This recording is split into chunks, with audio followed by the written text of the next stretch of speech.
Hello everybody and welcome to another Beyond All Reason event celebrating reaching 30,000 members on the Discord.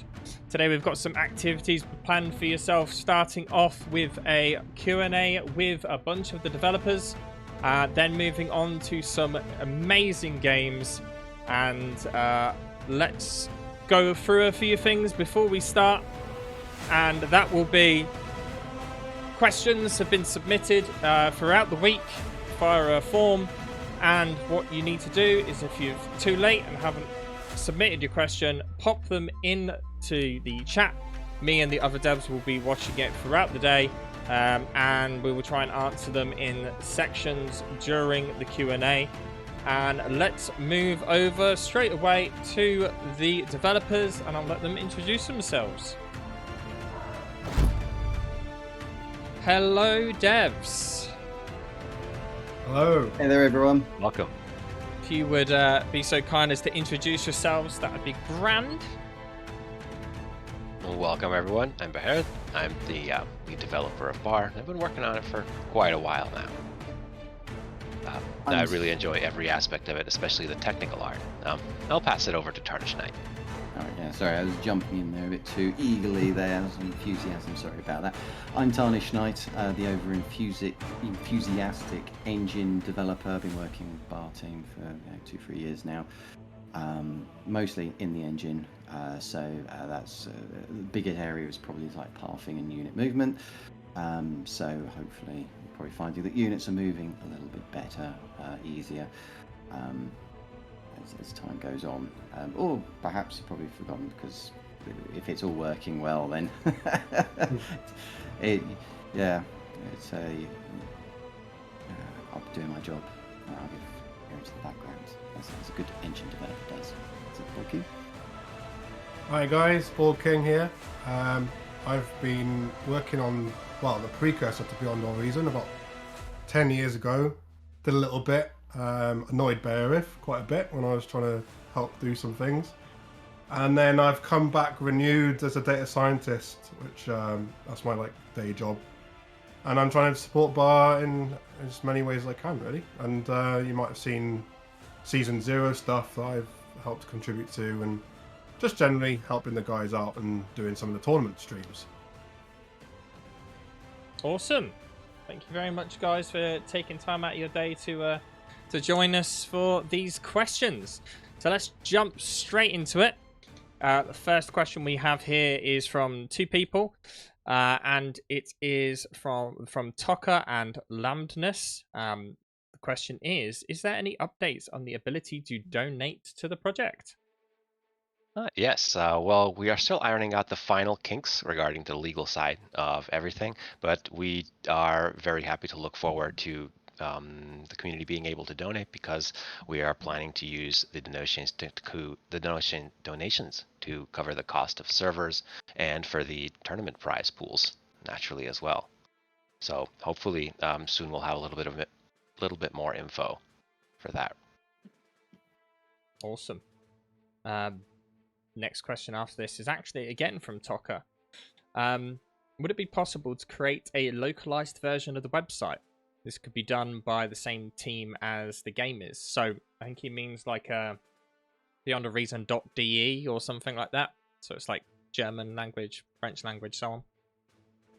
No, that's a really good question, because we already have wonderful progress on the game side translation, and most of that is due to the hard work of everyone in the community for just setting up the Transifex integration and making sure the language integration works, and that way teams from all over the world can easily localize the game side to their own language as well.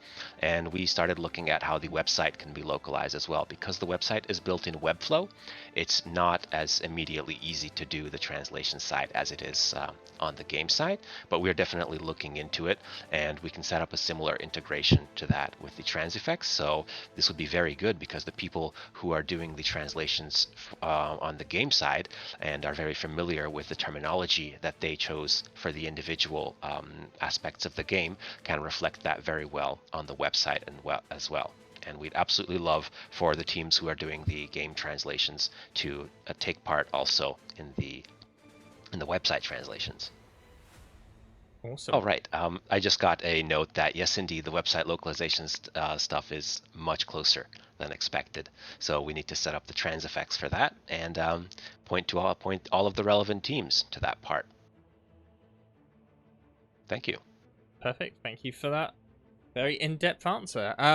Next question we had from Exploratory Orb and Landus again is matchmaking implementation. How far is it from completion? I'll take that one. So in a nutshell, quite far away. And what we're doing is looking very carefully at how all of our players can find games and play together, and that's whether it's with their friends or with random other players. And with matchmaking, we've actually been discussing this with other developers from, some AAA rated games. And what they've shared and the main experience we've taken from that is you've got to get it right. And if you don't, it means that players can have a very wildly different experience of waiting for games because their skill level means that they have to wait 10 minutes for a game, and that puts them off playing. So we want to be really careful about how we actually implement that. So we're going to for now we're going to focus on making improvements to open skill, which is our balancing algorithm that tracks your rating. So improvements to that, and how that is used to balance the lobbies that we currently have, and making sure that lobbies are available for players of all skill ranges. So that's already done now by the community, and people set up the games that they want, whether it's for noob matches, those new players that are coming in, or for the pro levels where you can set your min and match ratings. And recently, a lot of you would have seen that we bumped the uncertainty level to 2.5. So for those who don't know, that's an indication of how certain our model is about your skill. And when it becomes very certain of your skill, your rating doesn't change. And that's not actually the behavior we want to see. So we've temporarily bumped that. So players can now start to see their match ratings change, even if they're, before on winning and losing streaks, they wouldn't see it change at all. That's not ideal.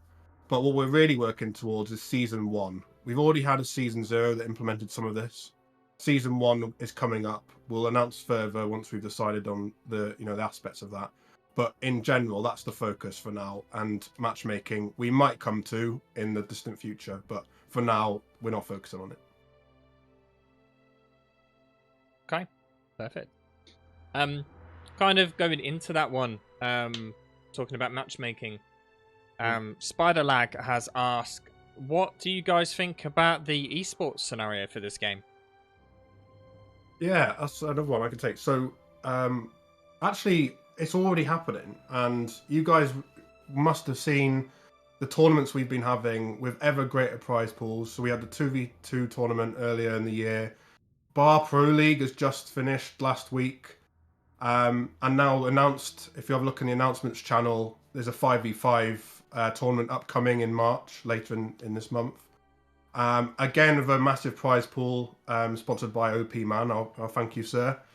And in general, if you guys want to, you can also donate to those prize pools. Only if you can. And we're really, really appreciative of anything you do give to these prize pools, because it makes a big difference. The players that are being drawn into Bar purely because they see actually there is an esports community growing here, and that's a big part of it. And the other part is the balance of the game.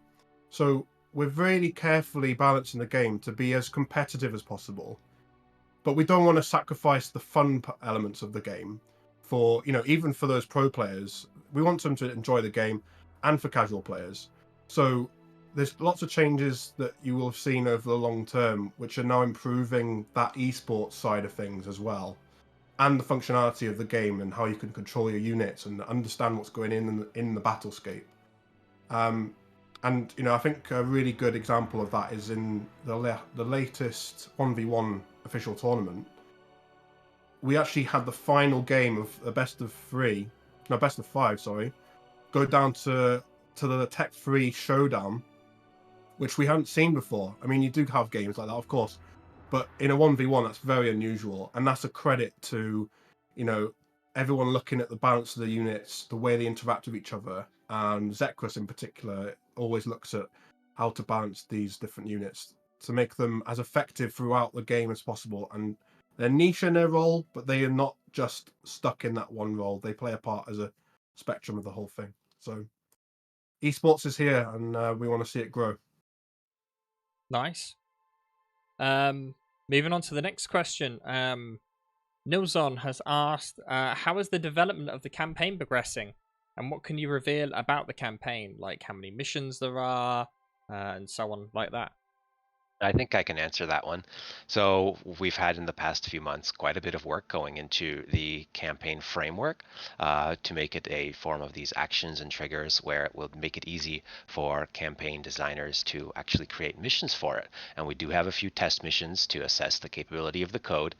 And we are actually looking for volunteers on that front of people who want to basically, this would be a test of the pudding in the sense that we have to try to develop a few missions with this kind of framework and figure out where it needs a little bit more extension and what parts of it work well already. And for looking forward, we would like to have at least a dozen missions for the Armada and the Cortex factions, and that's not including the tutorial. So we already have quite a few ideas and directions in which we want to go with the individual missions, with custom maps for each and every one of them. And if anyone wishes to help out on the campaign side, especially on the coding front, then we are very, very welcome to see them, and just hit us up on Discord at any time. Nilzon, I believe, would probably like to know as well, is it still planned that the campaign will be playable in co-op, or is it just predominantly focused on single player at the moment? We absolutely want the campaign to be playable in co-op. I think that's one of the greatest features of the engine in general, is that it allows for this completely seamless transition from multiplayer and single player. Now, how we do the transition of resuming a game that was played as a co-op fashion, that seems like it needs a little bit more involvement from our development side, but getting started on that and playing a co-op mission through from the beginning to the end with friends is absolutely within the realm of design that we wish to explore. Awesome. Just give me 1 second. There we go. Right. Next question came from a couple of people. Was Skag and MT King. Pawns versus grunts. What is being done to address this very grunt-heavy meta? Yeah, I'll take that one then. Yeah, indeed, that's something that we have been looking at. Zekros, again, in particular, has been looking at grunts and pawns, and recently has changed them, actually. Again, you can see this on the... if you go to the bar website and look on the devlog, you'll see changes made to a variety of units. But in particular for the grunts and the pawns, they did have the same movement speed before.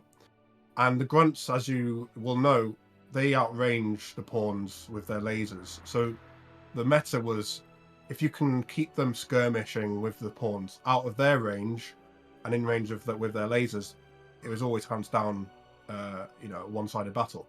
So the tweak has been made to reduce the speed of the grunts by 3 and increase the pawns by 3.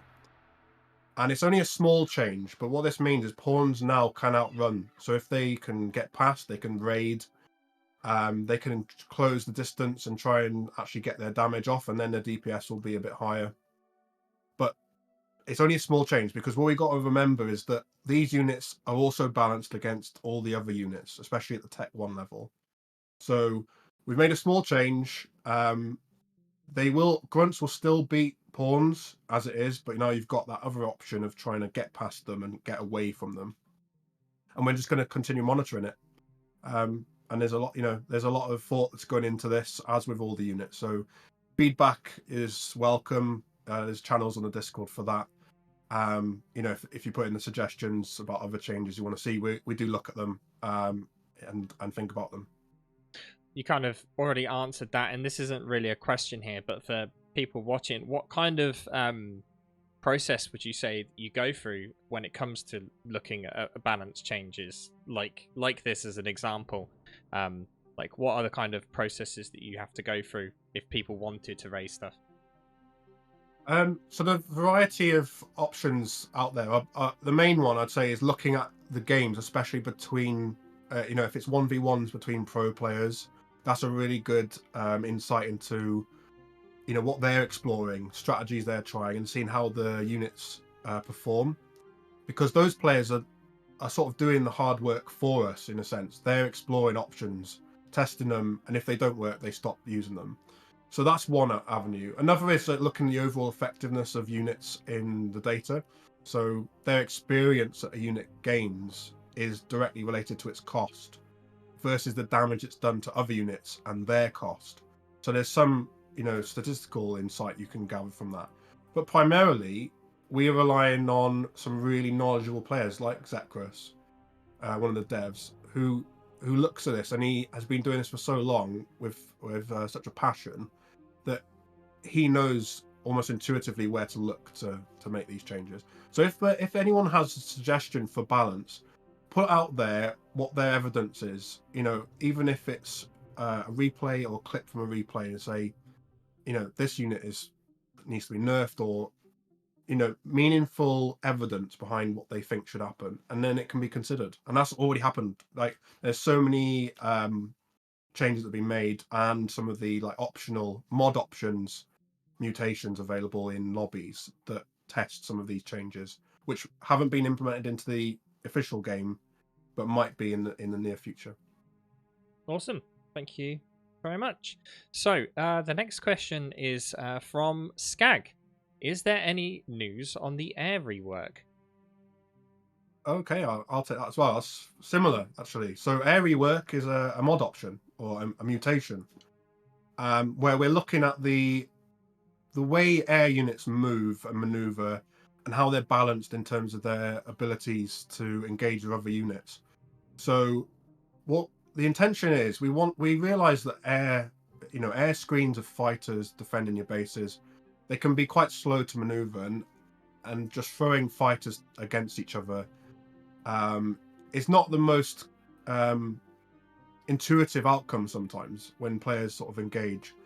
So what we want to do with this general change is to make them be able to fight for longer, have more, exhilarating air-to-air combat.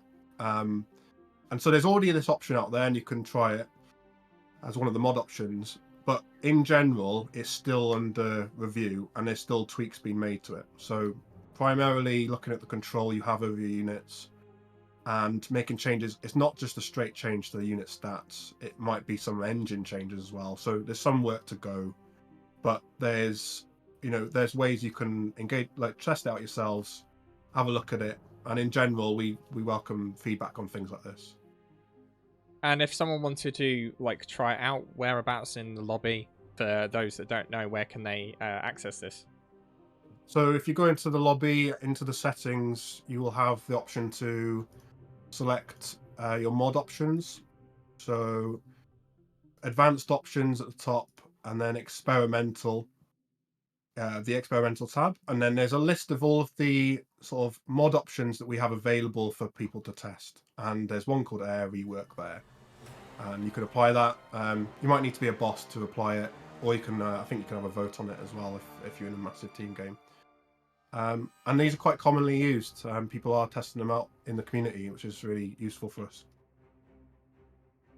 Great, thank you. In a second, I'm switching back. Okay. So now on to the next question. Sent in by Hokusai and Merlin.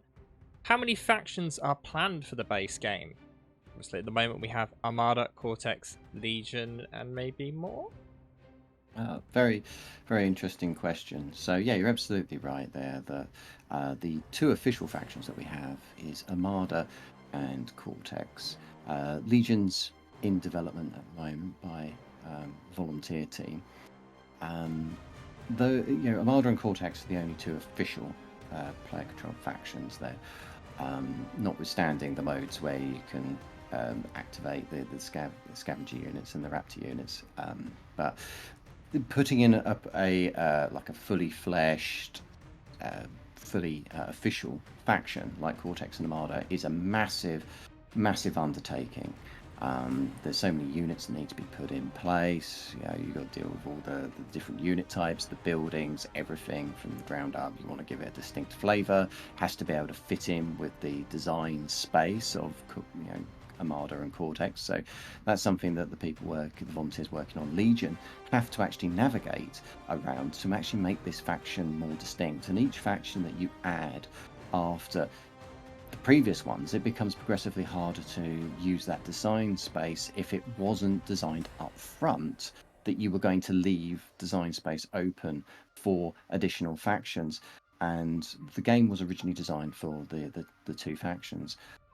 So you've got Legion coming in now that's actually working with interesting ideas that the other two didn't explore. So to try and actually put in another faction after Legion is probably not something I'm seeing as likely to happen. It's not to say that volunteers won't come together and start putting together ideas, but that would probably have to wait until after Legion. But at the moment, Legion is still in development. It's been in development for a while. It's a big undertaking, and hopefully in the future, when Legion reaches a suitable level of maturity, it can become an official faction. But officially at the moment, we've just got these two factions. No promises that there will be more factions because it is a huge undertaking. But it's not to say that there wouldn't be. Perfect. Thank you, Tarnished. We've kind of already answered this, but Plasma did also ask, would Legion be an official faction? And you just answered that. Yeah, I think, well, just to iterate, I think that there's the hope and the aspiration that it will reach that point. We've got a volunteer team working on it to try and make that a reality. At the moment, it's not ready for that, and we're just hoping that the volunteer team will be able to do all the necessary work to make that do, because obviously there's the balance knock-on effect to the other two factions as well, and it's what the team can ultimately manage and maintain. So we've got high hopes for Legion. Great. And then the next one here was an anonymous question, was will you add any smaller units anytime soon? Oh, I can take that one. So I think that if we feel that there's a specific role that is missing and it needs a small unit to fill that specific role, I think we absolutely will consider adding a unit for it. But currently, as it stands in the Armada and Cortex factions, I don't feel that there is a very strong need for a smaller tier 1 unit to round out any of those individual rosters. Sure, there are differences between the two factions, especially on, for example, the air side, where Cortex has the shurikens, whereas Armada has gunships for that slot. But I don't feel that there's a definite need for smaller units at that point. Legion, on the other hand, does have a definite need for rounding out the base roster a little bit better. So there, a lot of experimental work has gone into figuring out what kind of mechanics work with the engine well, what kind of new design spaces haven't been explored, but there is a definite lack of a well-rounded base unit set for Legion. So we do wish to have them, but not likely to happen on the Armada or Cortex sides, unless there's a very strong evidence pointing to the fact that we do need that there's a specific hole somewhere that needs to be addressed. Okay, perfect. So if you guys just give me one more minute, I'm just collating some of these questions that have been asked. So someone did ask in chat, where do you go now to ask for questions? Where are you supposed to type them? In chat. Both me and the other devs in this channel are keeping an eye on the stream right now to find out if there is, any questions being asked, and we're adding them in here. And now we're going to go through some of them now. So, first question from Lieutenant Skag has said, any news on the Jazz Cash lobby? I think I can answer that one. I know that Jazz Cash and Marek and a lot of the other team has been working very hard on uh, laying the correct foundations for a new communication protocol between the server and the individual clients, because the current protocol that we have carries a lot of legacy issues with it. Also, it doesn't scale very well, and it's limiting in the amount of data and the type of data that can be communicated between the server and the individual clients. So I know that JazzCash has been very hard at work, not just on making the client application itself, but also has done some wonderful progress on laying the solid foundations for an extensible protocol that we can use for a long time going forward, and I'm extremely happy about that. Thank you very much, Bareth. Next one is from a user called Chum Games. I believe this is in relation to the discussion about campaigns. He has asked, will there be a tutorial implemented with a basic rundown of unit types, buildings, etc.? And will there be like a limit of they have to win X amount of games versus a barbarian AI before they are allowed into multiplayer? I'll gladly field the first part of that question. So absolutely, a tutorial and a good, well-rounded new player experience is absolutely essential for getting someone psyched up and getting someone enthusiastic about playing more of the game, and giving them a smooth learning transition is absolutely wonderful and something that's 100% essential for any strategy game. Now, on the other side of having sort of placement matches against the AI where you can fine tune your starting skill, and that is indeed an approach that we can take, where if a player decides that, oh, well, I've played RTSs before, I've played a lot of RTSs, I have the mechanics down pat, I just need to learn the aspects of what makes Bar different from most other strategy games, then sure, they are likely to be able to pick things up much quicker. And if they are good at beating a barbarian AI, now I'd like to poll Twitch chat on this of what open skill rating would they assign to the barbarian AI based on its without any resource bonuses, just on, for example, a vanilla map like Comet Catcher. And is that going to be the hard configuration, or like standard one, or? I don't think the hard and the standard ones play all that differently. I think they are within 2 or 3 open skill of each other, but that's just my interpretation of how I feel that they play. They would say 10 to 12 is the estimate that I see, usually around 10 OS. Okay, well, we will definitely take that into account, and we'll see if we can actually do some virtual placement matches on that front. That would be a very interesting direction to go into. Obviously, we can't say that, oh, well, the solution to this is to give new players a lower base starting open skill, because that would skew the entire system. That's unfortunately is not compatible with the way open skill is designed to work, and most skill rating algorithms are designed to work. But getting a better sense of what a player is expected to play like on his first few games definitely helps the algorithm converge a little bit faster to the true skill. It's quite interesting, the responses we're getting back. It seems to fall roughly in line with what I'd expect with other AIs in other games. Yeah, it's an interesting consideration of, what is the best new player experience? Something we are thinking about, because the unfortunate factor is that a lot of new players jump into a multiplayer game and don't do very well, and then unfortunately the team feels let down. But ultimately, it's not great for people to be able to do that, and they should have some sort of training wheels or training before jumping in, and that's a better experience for them. And I know a lot of players won't like the idea that you have to do something to be able to play multiplayer. So we're going to be carefully thinking about that. But there's certainly options we have in terms of making sure that someone goes in at least somewhat armed, with the expectation of what carrying the front line of an 8v8 looks like. Perfect. Thank you all very much. Moving on to the next question here from Mr. Straight. I don't even know how to read that question. Basically saying something along the lines of, for a laser turret to work effectively, you need a radar turret But for a radar turret to survive, you need a laser turret. Could we maybe give laser turrets a tiny bit of radar? You can have both. They're not expensive.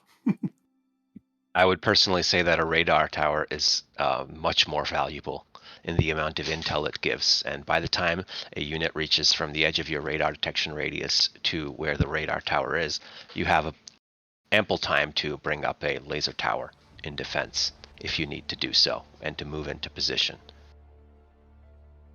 Okay, we've had another question from Nilsson.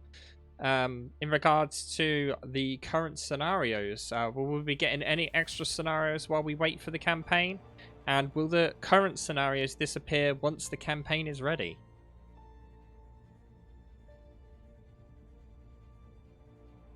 Anyone? Well, the second half of that, I don't believe there's any intention to remove the scenarios. I think they're excellent addition, especially for the single player experience, and they'll be additive on top of any campaign that we put. I think they're fantastic to have. Players enjoy playing them. There's no reason to take those out.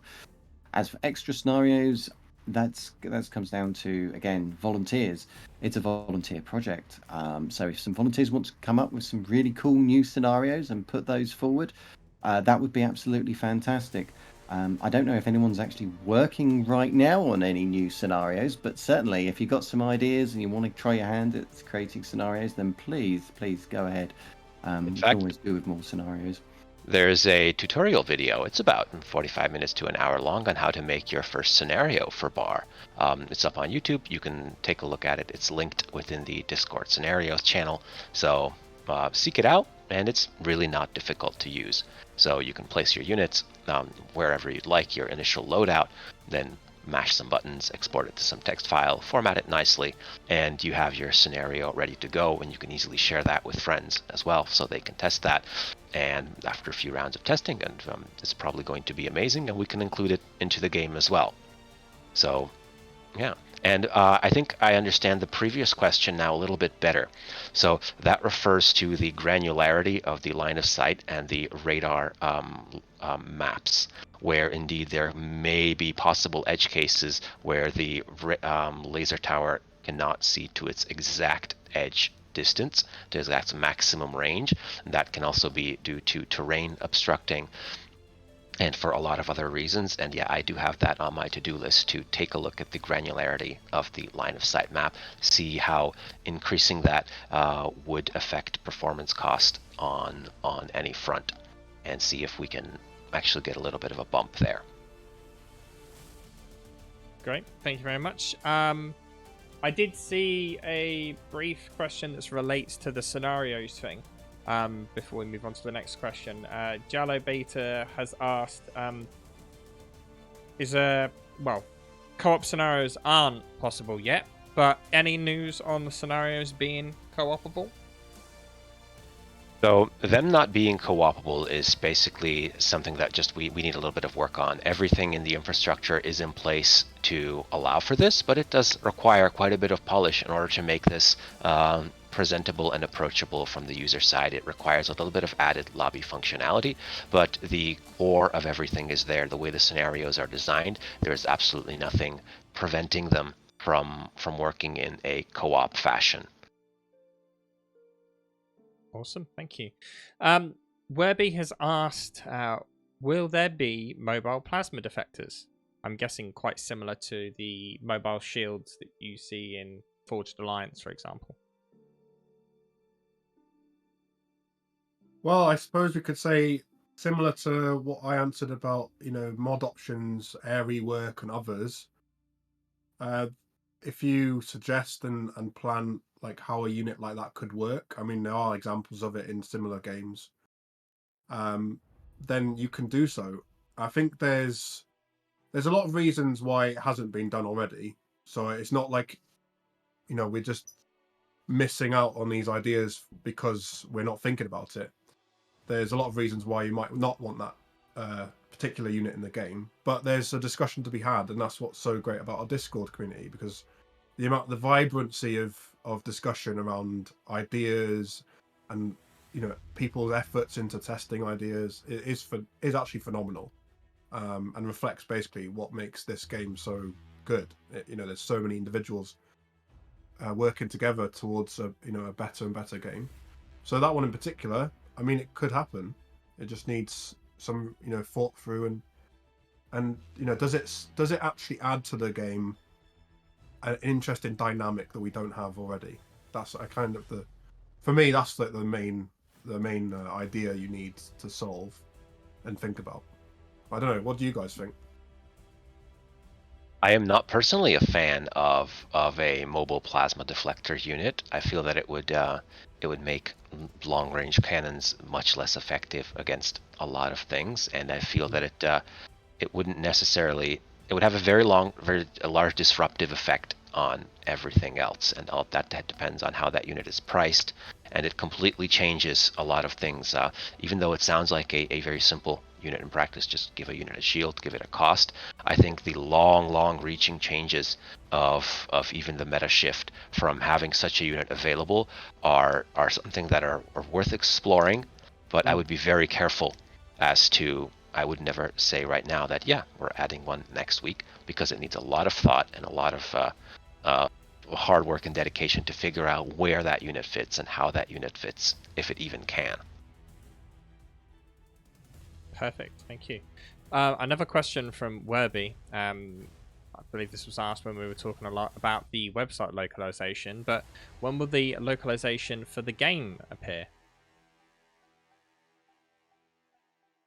Currently, not only a few languages are more or less feature complete in their translations, and you can switch to those and hit us up on Discord, and we'll show you how you can change your language in game. I think that the Chinese, German, and the Spanish translations and the French translations are the ones that are the furthest along.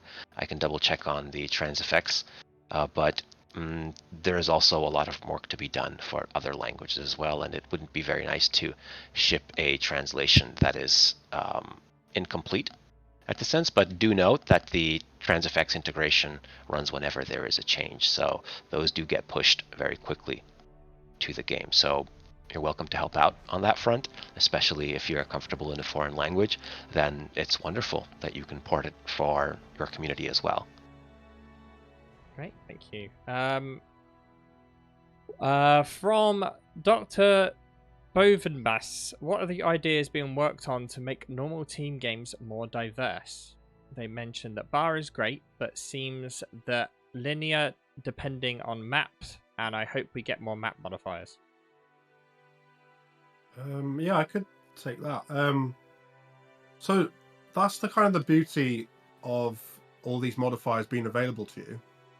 And I've seen examples where, say, Brightworks and Hornet have worked together to do different modifiers to maps, and the maps themselves. I mean, we've got such a great collection of maps now that's so diverse.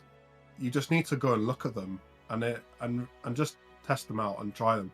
I think there's a few that are getting not enough love, considering how beautiful they look, how well designed they are, and balanced, and just add elements to the gameplay that you won't see if you haven't played them. You won't even have thought about them necessarily. So go and have a look at them and try them out. I think there's a reticence to try new maps sometimes because people feel that immediate sense of, I don't know where to build my defenses or send my units or which points to fight over. But that's how you grow as a player, and being able to understand quickly what's important strategically is just a skill that will help you in your general game, even if you're playing some of the really commonly played maps. So the modifiers are available, where you can change the maps to be what you want. Whether you change the water level or change the water to lava or acid. There's lots of options there. I just encourage you to have a look at using them. I think that's all available in a lot of ways that people wouldn't even have realized unless they see them. So I do look for them in the lobby options. Great, thank you. Now on to a question from Dark Eye Dragon. What is your guys' opinion on tick spam? Well, we did personally put in quite a few improvements to the engine. I know that Tarnish and I personally worked a lot on reducing the impact of unit spam. onto performance. And I know that we also have quite a few additions in last week's engine update that do address quite a few performance concerns. But honestly, on the that you need tick spam for vision late game, there's a lot of other ways to gain vision, not just by using tick spam. So try them out as well. For example, all radar vehicles have massive lines of sight. Air scouts also have incredible lines of sight, and they're not even affected by terrain. So it's definitely worth trying them. And indeed, while tick spam does look free, it is definitely not free in the cost of producing all of those and maintaining the infrastructure for doing so. Yeah. Plus, it's very easily countered by a single Juno, so you need to be careful about that. Yeah, if we're still seeing performance issues related with that many units, I'll have to take a closer look since we've changed the pathing system. Because we certainly did work on the previous pathing system to reduce the impact, and I thought through our testing that it was relatively comparable in that scenario for the new pathing system. But that's something I can obviously look at again if people feel that there is still performance-related issues with that particular scenario. So if you've got a specific game where you did actually have that, then I mean, share us a link to the replay. We can take a look at it. There may be other, sometimes with these performance issues, there can be other effects that happen in parallel to such situations that might be partially involved in the cause. So it might be a sort of thing tangential to the presence of the ticks. So it'll certainly be good for us to check what the performance situation is with that, because we're always looking for ways of improving performance. And if there's something that is coming up specifically a lot in game, then that's the kind of thing we want to prioritize our time looking at, because trying to optimize the engine is really going to be down to what's going to make the biggest impact to you as the players.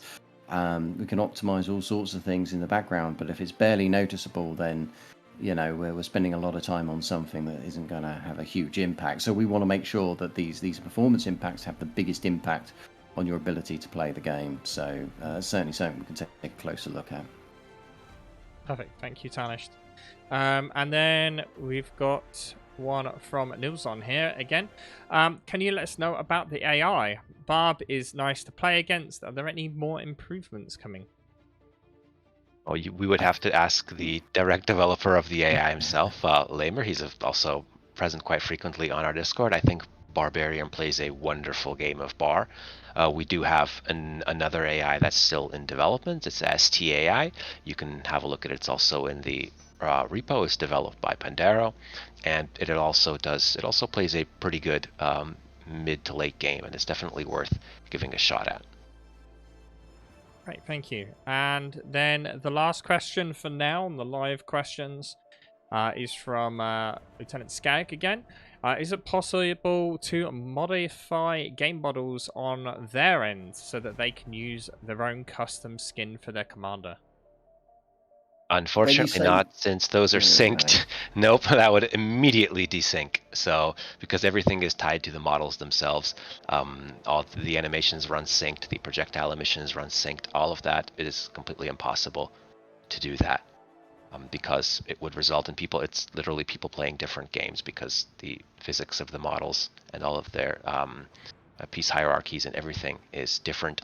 So it is unfortunately not possible to do that. Yeah, so for the benefit of the players here, that in order to run real-time strategy games that involve thousands upon thousands of units, we have to use a networking model that accounts for that. You probably heard the term lockstep, but if you haven't, that's not a major problem. Essentially, the traditional way of communicating is to just send updates to everyone about where units are. And if you've got thousands of units, that's a lot of data going out over the network, and bandwidth concerns. It just doesn't become feasible with thousands and thousands of units all doing different things with so many different states. So we use a different networking model where only the player commands are sent across, and all the systems have to then run the simulation. They run through those commands. So when you tell your 2,000 fleas to go and attack the enemy base, or you scouting for where the enemy base is, then all the machines get that command, and they've all got to do exactly the same thing. If they don't, we get what's called as a desync, and as Beharev says, you're effectively now playing a different game. So we need to make sure absolutely everything happens exactly the same way on all the machines, and that's where animation comes in, because if your unit moves slightly differently, the place where weapons are aiming, for example, are actually key to where your model, your gun, is the aiming point. And if you aim differently, a hit becomes a miss. And then as soon as that happens, the butterfly effect, one unit's now live on one side, it's dead on another side, and it just continues to spiral out from there. So that's why we can't mess around with models. Everyone's got to use the same models there. Okay, so moving on now back to the pre-submitted questions. We'll have another break at the end for more live questions. And moving on to a question from Tucker and an anonymous user. Is there a bar roadmap for 2024? It would be great to know what you're currently working on so that we can look forward to it soon. Yeah, that's a fantastic question. Players are always eager to see what's coming up, and we're always eager to show. We have a roadmap of sorts. It's technically the Steam roadmap, and it's not keyed to specific times and date lines or anything like that. We can't say that we're definitely going to get a particular feature in 2004, 2005, or the next month, next week, or whatever. The project is volunteer run, and volunteers, you've got real world concerns that impact how much time you have to be able to contribute to projects. There's no requirement for any contributors to deliver anything by a particular point in time. It's just not practical. It's not like we're being paid and we're professional and stuff like that. While we try to deliver professional quality work, we obviously have to do it in the time that we have available. So we have a roadmap, but we can't tie it to it's going to happen at any particular point in time, any particular date. But also said that it's available. The Steam roadmap is available on our website under develop. From the top menu, I think it's like development and then Steam release. You'll be able to see the roadmap there. We're going to look at the roadmap. It's time for us to review that, update it to more actually reflect what our intentions are and what's going on. So certainly keep an eye on that space. Perfect. You answered my next question is, will there be a Steam release? So we'll move straight on past that. Well, yeah, there will be. That's the short answer. We'll be specifically targeting trying to go for early access. And there's a difference between, going for full-blown Steam release and an early access. So at the moment, the roadmap sort of covers everything all in one go. And it's like, we want to split that out so you can more clearly see when we're going to come into an early access, things like having the campaign in place and stuff like that. But we don't need everything for a final release in Steam. So that's one of the things we'll be looking at in the roadmap, to just make it clearer to the audience to show them what to expect coming up. And I'm just going to intercept all the questions here before they even come up. The Steam release, is the game still going to be free? Absolutely, yes. And one of the reasons why we need the campaign for Steam release and we need the good tutorial for Steam release is that once we release on Steam, we can expect a lot of new users to have a look at the games. People who might not be as familiar with RTS games or as experienced with them. And we really do need to provide this community of new people with wonderful content like the good campaign that gets them engaged and then transitions them into the multiplayer community, because it's highly unlikely that a person who's just looking for or sees a new game on Steam will immediately just click on it and mash multiplayer, matchmaking the moment they launch up that game. There needs to be a good way to learn the ropes and a good way to generate some familiarity and learn the basic things. So these are absolutely essential in my view for any Steam release. Even for early access, we need to have a good new player experience in place in order to get the maximum community benefit from it. Great, thank you very much, guys, for the answers. Moving on then to a question from Spiderlag here. How long do you guys envision to support the game? 1 year, a few years, until the game has support? That is a very good question. The short answer is the game will be supported while there are volunteers to support the game. The game is free. It's run by volunteers. The source code for the game engine, the game itself, is open, and we're not a professional organisation that is currently being paid and having to look at the profitability of a game. It's not like a AAA company where it's goes, well, actually the profit's fallen below a particular margin. We're not going to support it anymore. It's nothing like that.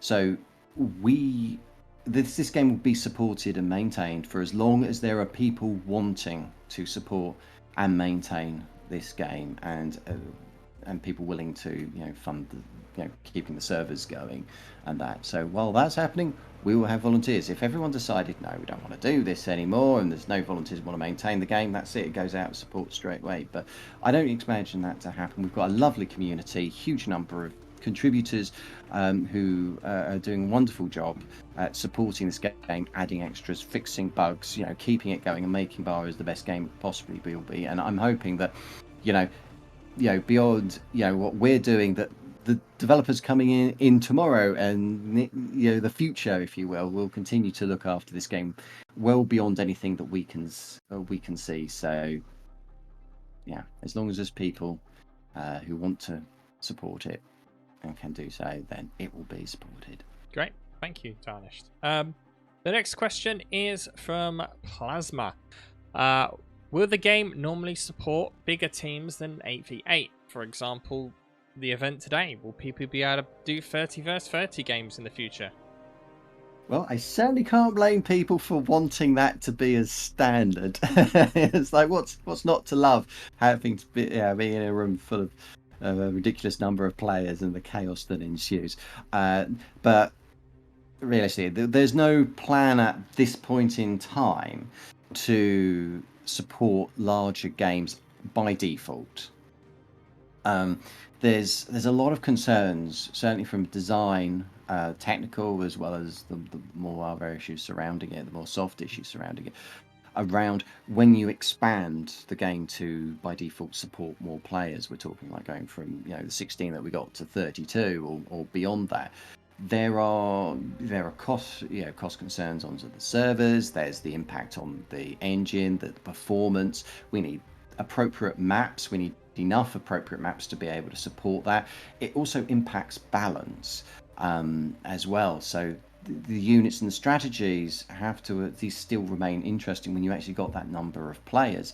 And if we support more players as standard, we're making a commitment as a team to take on all that extra, that burden, that support, that everything that goes on with that. And we don't want to do that unless we're in a position where we feel we could do that and achieve that. And at the moment, we are not in a position to do that. There is so much going on, so many interesting things happening, and big things that the players want. A new lobby, more AI work, faster engine. They want to obviously get to Steam, a whole new campaign, everything like that.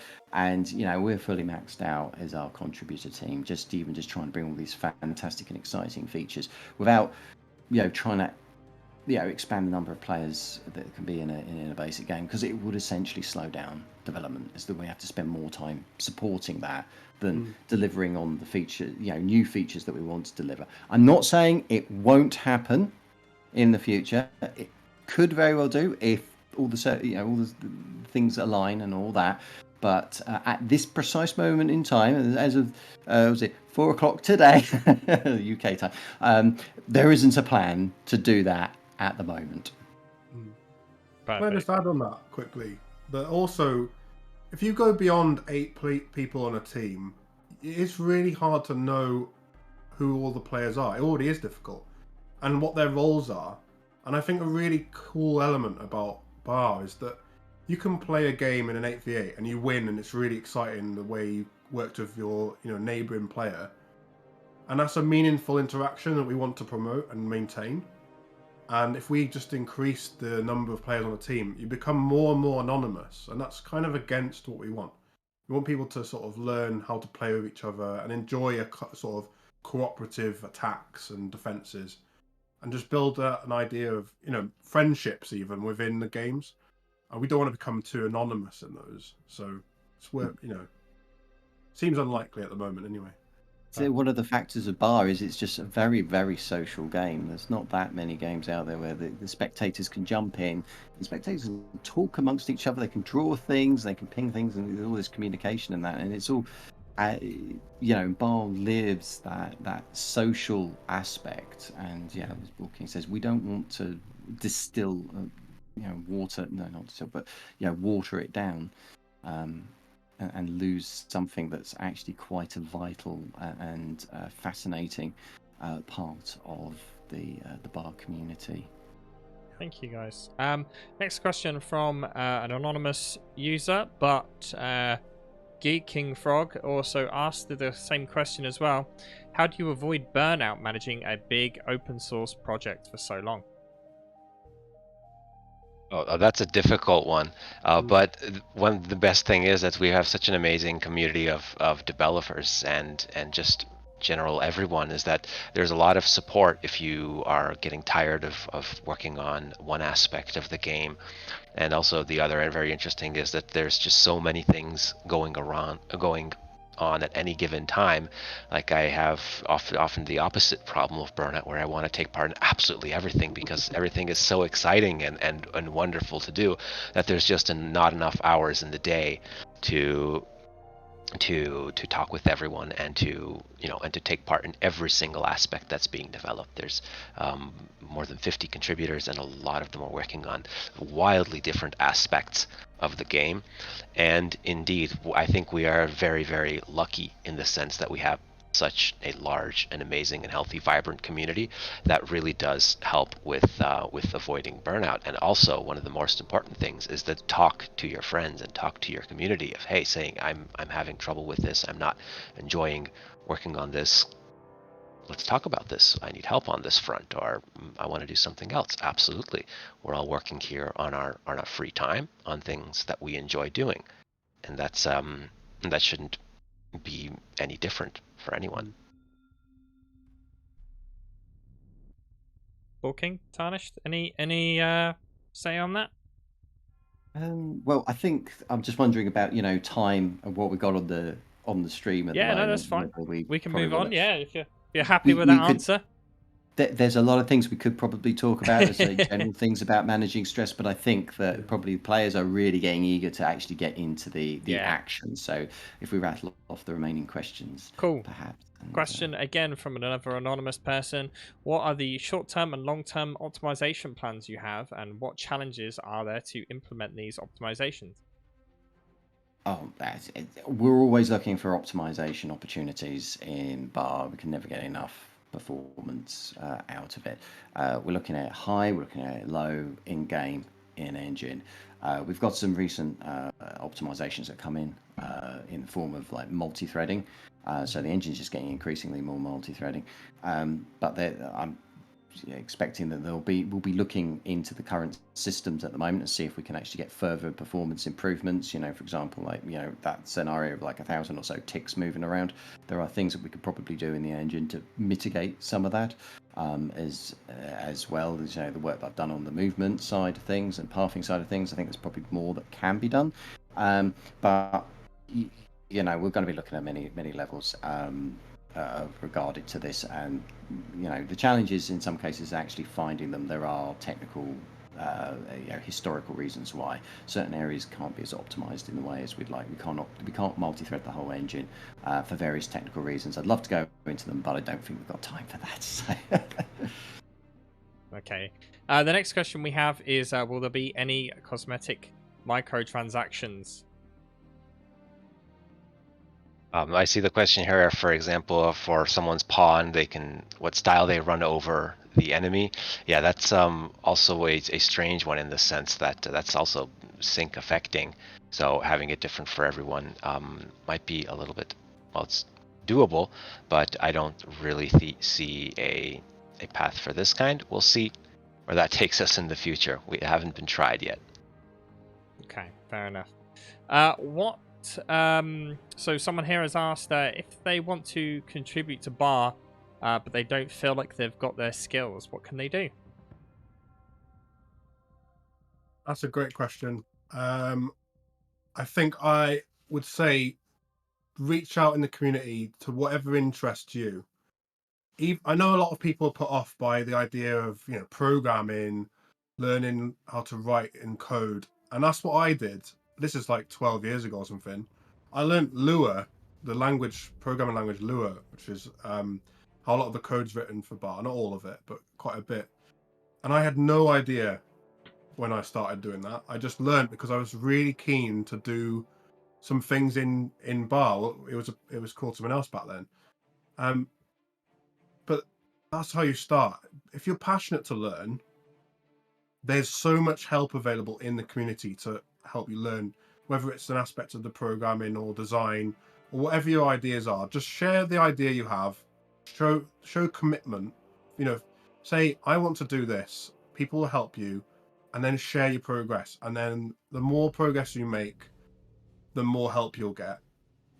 And for those people who still might be reluctant because it feels like a monumental task. I don't know how to do anything like this. I think so many skill sets, if you're even somewhat interested in doing it, the skill sets you can learn by working on an open source program of any sort, and never mind a game, is so broad and so valuable in terms of a career. So if you want to think about a career in that direction and have the opportunity to start in a different direction or set out from a young age, you can learn some really valuable skills here. So I would say just ask, and there'll be plenty of people to help you. And there's a lot of stuff already there. Go and read in the Discord some of the existing channels, because there's loads of information that's been shared. And the beauty again is this is a free and open source game, which means all the code is in GitHub primarily for And you to look at and learn from. if I may as well, you don't necessarily need to contribute to the game by coding. Like, I'm here today helping out. I can't code to save my life. Just helping out with doing whatever you can do. If you're good at making music, make some music. If the guys think it's good enough, it'll go in the game. There's plenty of other things that can help out with. So you just reach out to the team and just say what you'd like to help out with. Yeah, absolutely. Okay. So this will be the last pre-organized question, and then we'll just go into the last few live questions, and then we'll wrap it up. So the very first pre-arranged question here is, in the celebration event, how do I get to play in the games? Well, we've opened up multiple hosts this time, so have a look around at them, and let's hope that the servers can handle the load. Yep, the rooms are open now. Yes, they are already open. So jump in there, get your space while you can. And we'll briefly go through the rest of these live questions. From Lordy, is the recent uncertainty soft reset 2.5 meeting its expectations? It's still under analysis. I would say initially yes. There were players they've played so many games that their uncertainty level as part of the open skill model was so low that they never saw their match rating really change, no matter what. So those players have been able to see movement, and that's nice for them to have that ability to progress. Hopefully upwards, but some have been going downwards. So it's still under review essentially, and there's going to be a more comprehensive change with season 1 that makes it so it's not just a one-off reset. It's actually something that lasts longer term. to give people the ability to avoid the stagnation that's seen, especially if you start playing, hundreds and hundreds of games, like quite a few of our pro players do. Perfect. The next question we have here was Legion commanders level up per 10 minutes. When the Legion faction will be ready, does other commanders from Cortex Armada gonna get an upgrade too? I don't believe that would be the case as far as I'm aware, because the level up mechanic as such is something specific to Legion, if that's correct. Yeah, Legion is an experimental faction. It's not something officially planned to be added. But as we said in earlier questions, everything is open to suggestion, and ideas can be discussed and implemented eventually with the right level of thought and detail. Personally, I wouldn't see this one happening. I think commanders have such a pivotal role that they fit.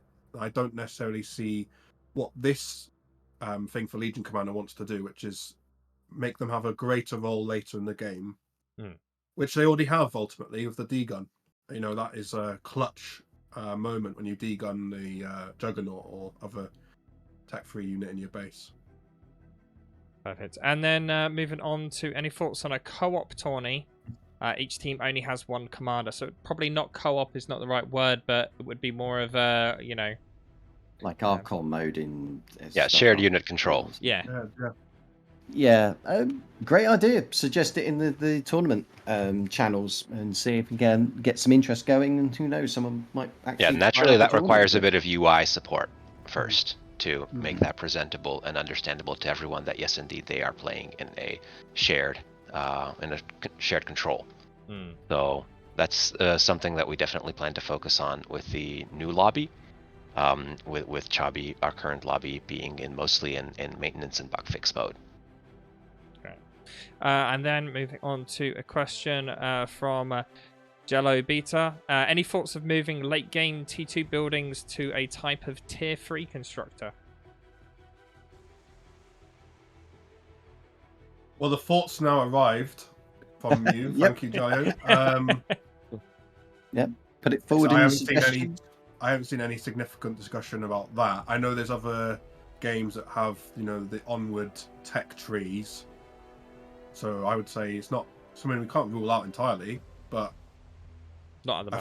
I think you'd have to have a lot more context for why you think that would be a good idea. What would it actually add to the gameplay? I mean, that's a discussion that we can't have now. I think. Yeah, fair enough. Go to the Discord. Andy has asked, has mentioned that one thing that makes tick spam so powerful is drawing fire from the high alpha units. Any plans to incorporate a priority targeting system like 0K? I personally think that there is plenty of refinement to be done in the targeting priority sense, especially in the proximity priority of individual units, especially the long-range ones, where one could say that they may need to preferentially target more distant units than close ones. And I think it's definitely worth investigating with tweak defs. It is quite easy to change the proximity priority of units and set up a testing multiplayer match between a group of you and just figure out what those parameters and how they control the targeting of individual units. So absolutely take a look at that, because I think that there is sense in tuning those a little bit. Okay. And then we've got a question from CJ. Has there been any thought about cosmetics for tournament contestants, or cosmetics for basing on TS for some incentive for people to climb the ladders? I'm guessing similar to kind of how, I don't know, a game like League of Legends, for example, has different skins you get depending on where you place in the ranked season. I think it would be lovely to give rewards to players for achieving more on the grind, but it is something that needs artwork to support it as well. And artwork is one of the fronts where we are actively looking for talented people to join the team, because doing nice, consistent artwork is a very, very difficult job. of getting everything just right. And it is No. indeed not easy, especially with our engine and our setup. It is not as easy as it might be for maybe another game engine. So there's a little bit more work and a little bit more steps involved, but it's still a good thing. So yeah, I think that would be lovely. Okay, we've kind of already answered this, but just for your own statement, Deez has asked, how can folks like me who love this amazing game find ways to support the game and community? Well, take, we'd answered it at the start. yeah, Essentially, take part in the community. yeah, take part, get on the Discord, see if you've got anything you can contribute in terms of your knowledge that you have, from whatever you do in your day to day. Or, a lot of people want to donate money. The way to do that at the moment, primarily, is to give money to the prize pools for the tournaments. Again, 5v5 tournament coming up later this month. It's already got a massive prize pool thanks to OP Man. You can add to that if you really want to, but we don't expect it if you can't afford to do anything like that. Just being here and playing the game is more than we can ask for. And of course, you can also buy merch.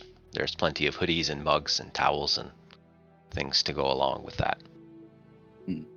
And share your experiences with your friends and family, and yeah, make people aware. Spread the word.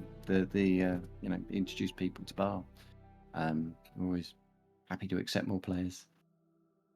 Great. Well, thank you all for your time today. That's it when it comes to the Q&A section of the event. Thank you all for coming, guys. Thank you for having us. Thank you.